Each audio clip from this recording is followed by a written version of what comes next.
Hi, this is Rachel back again for a much sooner than normal episode of Yarn Equals Joy. And if you are feeling at all like I am, we can't have too much joy in our life at the moment. It is scarce and hard to find. So I have been relying on podcasts to feel less isolated and more connected and entertained, and to feel like I have my virtual people around for company. And so I thought I might as well participate in all of that by adding some more podcasts while I'm home. As many of you know, I'm a teacher, school is closed. In a couple weeks, we will start online school, and so I will be busy with that. But right now we're on spring break, and I have a little bit of a hiatus, although we are still having lots of phone calls and emails back and forth trying to figure out what's up. And obviously, as you all know, what's up is changing minute by minute. As some of you also know, my dog passed away in December, and when I was busier and not at home as much, it was easy not to think about it, but being home and realizing how much it would have been nice to have another living being's company right now, that has made me a little bit sad as well. But we're not going to dwell on the sad, we're going to dwell on the joy and the yarn. And as many of us know, this is the time to celebrate the stash. How lucky are we that we have all these resources at our fingertips to create, to make, to find beauty, and to spread joy by sending gifts to people, which I think will be happening for many, many knitters, that we will have a bounty of things to give away and share as we stay home and knit. I know that Hanukkah next year is going to be filled with some very special knits from these quiet days. Okay, so that's a really long intro. Here's the normal stuff. It is Yarn Equals Joy, episode 18. I have Joan Mad Bags on Etsy, and that hasn't been busy, but maybe I'll get busy with that, with all of this as well. It's March 19th, it's a Thursday. I'm Rachel Bookgirl on Instagram, and Rachel on Ravelry. So you can find me if you want to find me. And thank you for those of you who are new subscribers. Thanks for coming from wherever you came from. Corey, I Rock Knits, or some of the other podcasts that have mentioned me, or just you found me your own way, and I am grateful. And we're just carving out a tiny little piece of the internet, of YouTube. It's really small, and that's just fine with me, but it is nice to hear from you when you leave comments, and I'll talk about a winner from the giveaway from last time and a new giveaway for this time, because I just think we need to keep giving things away and making people a little bit happier. The only caveat is I don't know that I'll be going to mail things right now. I may be waiting a little bit. I may have some meetings at school that I have to go to, and maybe when I go out then I'll swing by the post office. I assume they will have very reduced hours at some point as well. It's all up in the air. We're all up in the air. I do have one FO. It is the Excavation blanket, which I had showed you I was working on, and it really is a carriage size or car seat size blanket. It has this fun fringe on the bottom. It is incredibly squishy and thick because I held another yarn the entire time with these little scraps and bits and pieces, so it's really bright and fun, and I think you can see it just has this gorgeous, gorgeous colors, and it's really squishy. I think the best use for this would be, you know, as I said, as a carriage blanket, a car seat blanket, or even as a kid's lovey, because it is so comforting and squishable, and even the fringe are so easy to just kind of hold on to and find comfort. Maybe I need one. But some of you commented, I think Karen Packman was one of the viewers who commented about my question about Fringe, and she suggested that there are Fringe twisters out there, and of course, being the gadget girl that I am, I had to go order this one. It's from Shacked, so this is the box. I got it on Amazon. And I tried playing with it, but I realized I did not really have the patience or the bandwidth right now. But I will, I'm sure, find another use for it. In the end, I just decided that cutting the fringe really short with all the bright colors worked really well. And so I love the way this came out. No, I don't have any grandbabies. We have our first wedding scheduled for July this summer, and we don't know if it'll happen at that point or not. It will happen, but we just don't know if it'll happen then. So let me get on to some whips. Many of these are brand new cast-ons, and I think I'm not alone in casting all the things on because we can, and we're home, and it feels good. So I'm going to start with the Squiggle Wiggle What scarf by Stephen West. I continue to have mixed feelings about this pattern for a variety of reasons. One, it has this funny, shape, so it just keeps getting wider, which I was really wanting it to be more of a wrap. I didn't realize it was quite so skinny at the bottom, but I think it will block out really nicely. It always shows beautifully on camera with these pops of color.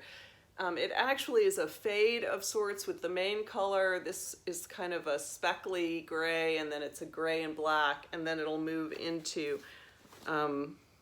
this sort of gray darker, which I think will look really pretty with some of the bright pops. So we'll see. I think this will be a fun piece either for me or as a gift. Again, as many of you know who've watched before, I do a whole lot of gift knitting, partly because I'm a gifty person. I love making things for people, and partly because I live in Texas. And it's just not that cold. So my next thing, keeping in the theme of baby blankets for babies I don't have, is an Espace Tricot pattern for the Chevron baby blanket, which I think is just a gorgeous pattern. Really, really pretty. You can see. And I hate that when a phone call comes in, it knocks me off, and my skills are so limited. So I'm probably just going to do what I've done before and upload a part 1 and a part 2, which I know is annoying, unless I can figure out how to combine them. I'm sorry. This is the Espace Tricot Chevron baby blanket with Blue Sky Extra cotton. You can see that I started with the pink. There's a purple, kind of a little aqua-y green, yellow, and then a cream, and then it starts again with the purple, and then the color at the bottom, the pink, you use at the very beginning and at the very end only, I think. So that's going to be kind of a fun gift to put away. And then what else? Oops, I put that in the wrong bag. I was wondering why the yarn looked funny. Okay, so that's that. And then the Disso Cowl by Carrie Bostic Hogue. Let me see if I can just, it's that really pretty triangle pattern. I think, as I've said before, at least last time, it called for Quince & Co. Lark, and I knew I had some in stash, and I knew I have one of my sons who lives in the East Coast and loves warm cowls, so I've been working on that. It's gotten a little bigger. I'm hoping that it'll block out nicely. It's a little bunchy, and some of my floats are definitely too tight. So it may be a little bunchy crunchy, but I think hopefully it will block out well. And I'm certainly trying to be better now that I'm more conscious of keeping the floats loose. So that is that. And what else? Okay, that's a lot. There's another new cast on, which is the Hitchhiker Shawl, which I think everybody and their mother has made 100 times. I actually had this gorgeous Hue Loco Phyllis sock in Wood Violet, which is just this gorgeous kind of purpley gray, lilac-y gray that has kind of pinks and reds and kind of a rusts and just really pretty speckles. And I tried to do socks because I'm not really a sock person. I thought that would be a nice thing to cast on, and I just did not like the way they were coming out. I just didn't like my tension. I just didn't like working with the needles. I just didn't like it. So I pulled up the Hitchhiker Shawl and started that, and I really do love the way it's coming out. It's just really obviously a very simple pattern, but what's nice about this is it's done on, I think, just a size 3 needle, and it's so, let me see, I can tell you exactly.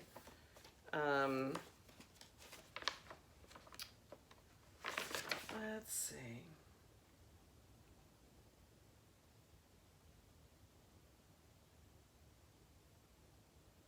It's a 3mm needle, so I'm not sure.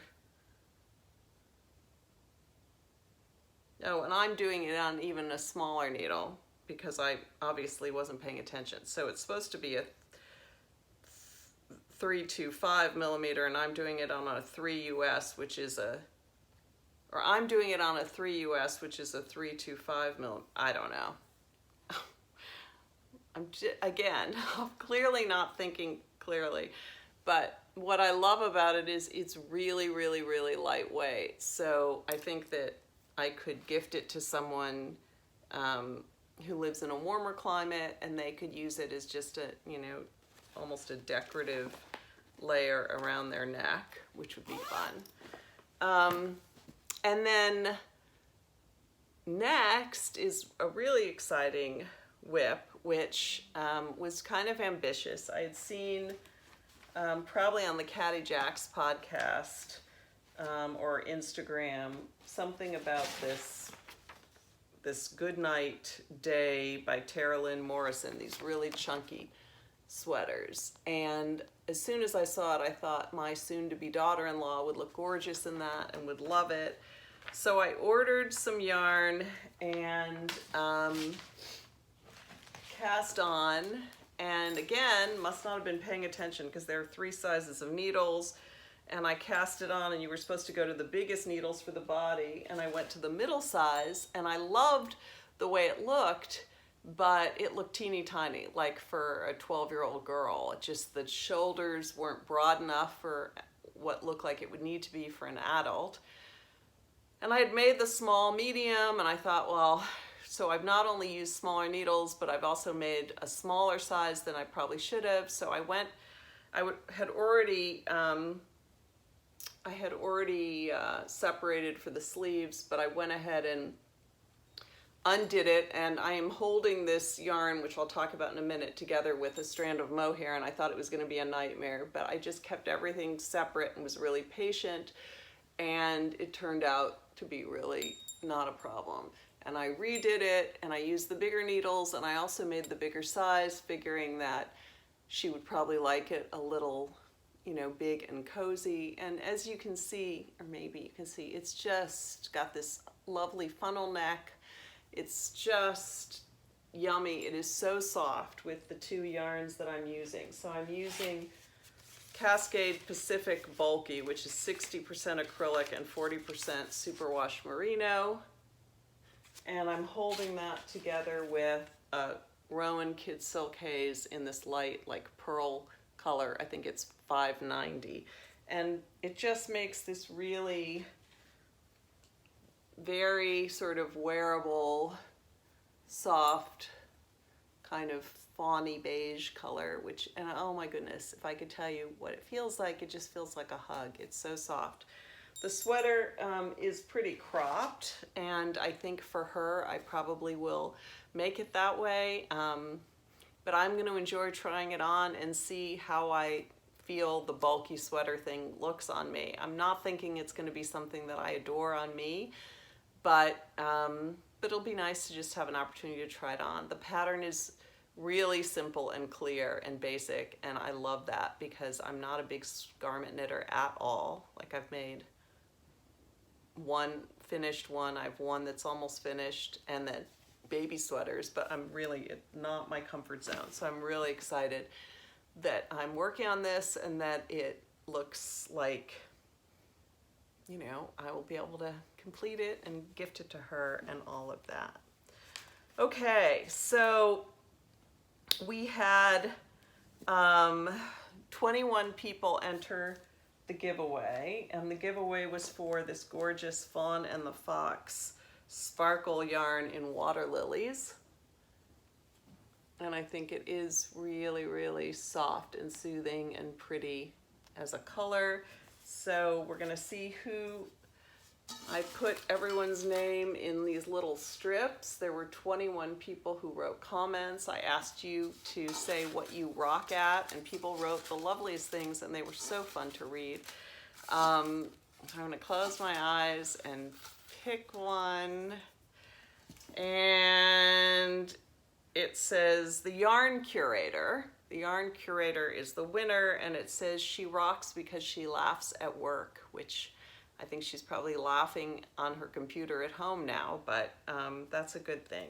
So I'm gonna hold that out. Yarn Curator, let me know your real name and address. You can message me at Rachel on Ravelry, or more likely you can comment below YouTube or private message me on Instagram at Rachel Book Girl, which is probably the place I'm on the most. So the Instagram Rachel Book Girl is probably the way to go. And thank you all for participating. People said such lovely things about creating, someone said some sort of pillow for chemo patients, a port pillow, I think, which I'd never heard of, which sounds really helpful. And other people talked about raising kids alone, and other people talked about having an open door policy so no one ever eats alone, especially during the holidays. And people just said really, really lovely things, and it reminded us that there are more good people out there than bad, and that we will get through this by relying on the kindness of strangers and family and friends, if only virtually, for a while. So I do have a brand new giveaway. This is Knit Style Yarns in her Trendy Sock, which is a 75-25 4-ply in the colorway Glitter Party. And I just thought, we need a glitter party right now. Somebody needs a glitter party. It's really pretty and fun, but not so crazy that, you know, it might be out of people's comfort zone. So I think a glitter party it is. So if you would like glitter party, why don't you leave a comment below and tell me something you're doing to make the best of this time of solitude and isolation. So comment below for glitter party. And then my last things are other kinds of joy. I have 2 books and 2 TV shows to talk about. One is a Netflix show called Paranoid, which sounds like maybe it wouldn't be the right thing, but it really is not about anything like this, so I don't think it would trigger anyone. And I mean, if you're worried about, you know, viruses and stuff, it's not about that. But there is, you know, there are murders and scary things, but it's not scary, and it's really well done. The acting is brilliant, and it's just really clever, and so that I would highly recommend. And then the other show, which I just started, which just came out on Hulu, is Little Fires Everywhere, starring Kerry Washington and Reese Witherspoon, and it's wonderful, as you can imagine, and very well executed, and based on a novel of the same name, so check that out. And then the 2 books, one is just beach reading, literally, but we aren't on a beach, but we might want to bring the beach reading home. This is Ellen Hildebrand, who's an author in Nantucket, or Martha's Vineyard, I think Nantucket, in the East Coast. And she writes and bases most of her books there. And it's about two identical twins who are estranged and then kind of end up being thrown together again. And it's, you know, it's fun. It's not awesome, but it's certainly fun reading. And then the one that I'm reading now, which I like much more, is by Lisa Jewell, and it's called I Found You, and it's a bit of a mystery. It's set in England, a seaside town, and there are 3 stories going on simultaneously, and like an expert juggler, she keeps them going really in this really taut way so that you aren't quite sure how they're all connected, though you're pretty sure they are, and it's really good. So I would highly recommend I Found You by Lisa Jewell. So that's it for now. Stay safe, stay knitting. Remember that yarn equals joy, and they can't take our yarn away from us. So have a good day, and I will probably be back sooner than I normally would have been. So enjoy, and I apologize if this is a part 1, part 2 situation.